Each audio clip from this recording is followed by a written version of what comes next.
Hi there, I'm Christina Halstead, and this is a quick tutorial about how to use the pencil tool.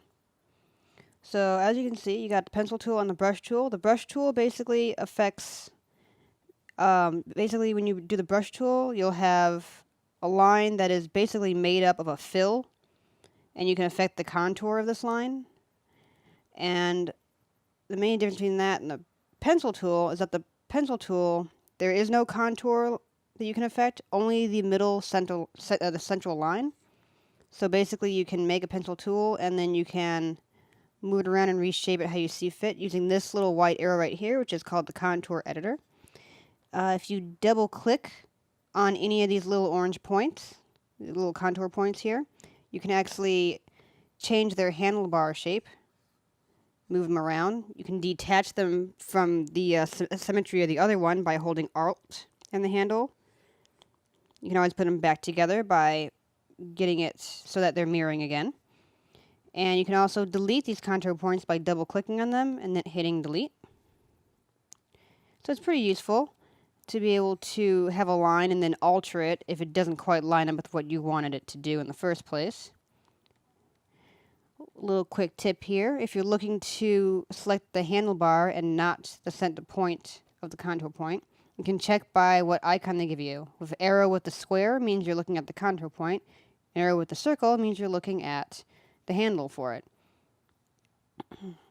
If you want to alter a pencil line you've already done, you can go to the select tool, and down in the select tool preferences you can see that there's a size. You can actually change the width of the line you made after the fact. That's pretty useful if you've worked on a character and decide, you know what, that line is too thick or too thin. You can go on in and just change it up, and that solves that problem.